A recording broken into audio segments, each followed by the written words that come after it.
ചരക്ക് ഗതാഗതത്തിൽ വളരെ ചെലവ് കുറഞ്ഞ ഒന്നാണ് ജലഗതാഗതം വഴിയുള്ള ചരക്ക് കൈമാറ്റം. ഇവിടെയാണ് വിഴിഞ്ഞം രാജ്യാന്തര തുറമുഖത്തിൻ്റെ പ്രാധാന്യത്തെക്കുറിച്ച് നാം എടുത്തു പറയേണ്ടത്. ഈ തുറമുഖത്തിൻ്റെ പ്രധാന സവിശേഷത രാജ്യാന്തര കപ്പൽചാലിന് ഏറ്റവും അടുത്തുള്ള ഇന്ത്യൻ തുറമുഖം എന്നുള്ളതാണ്.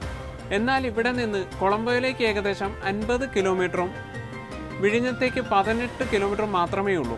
ഇത് ഈ തുറമുഖത്തിൻ്റെ വാണിജ്യ പ്രാധാന്യം വർദ്ധിപ്പിക്കുന്നു. വിഴിഞ്ഞം തുറമുഖത്തെക്കുറിച്ചുള്ള ചരിത്രപരമായ വസ്തുതകൾ ഒന്ന് പരിശോധിക്കാം.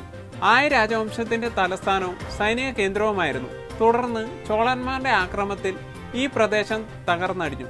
ഈസ്റ്റ് ഇന്ത്യ കമ്പനി കൊച്ചി തുറമുഖത്തെ ചരക്ക് ഗതാഗതത്തിനായി അമിതമായി ആശ്രയിക്കാൻ തുടങ്ങിയതോടെ വിഴിഞ്ഞമെന്ന തുറമുഖ നഗരത്തിന്റെ പ്രാധാന്യം കുറഞ്ഞു വന്നു. 2018 സർക്കാർ വിഴിഞ്ഞം പദ്ധതി അദാനി ഗ്രൂപ്പുമായി കരാറിൽ ഏർപ്പെട്ടുകൊണ്ട് 2015 ഡിസംബർ 5 തറക്കല്ലിട്ടു. നിലവിൽ 2 കപ്പലുകൾക്ക് വിഴിഞ്ഞം തീരത്ത് നങ്കൂരമിടാനുള്ള സംവിധാനം ഇന്നുണ്ട്.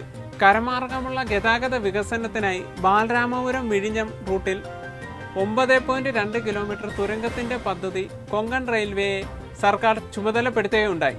മാരിടൈം വിദഗ്ധരുടെ അഭിപ്രായത്തിൽ എളുപ്പത്തിൽ കപ്പലിന് നങ്കൂരമിടാൻ അനുയോജ്യമായ സാഹചര്യമുള്ള ഒരു തുറമുഖമാണ് വിഴിഞ്ഞം. സംസ്ഥാനത്തിലെ ഏറ്റവും വലിയ നിക്ഷേപ പദ്ധതിയാണ് വിഴിഞ്ഞം തുറമുഖ പദ്ധതി.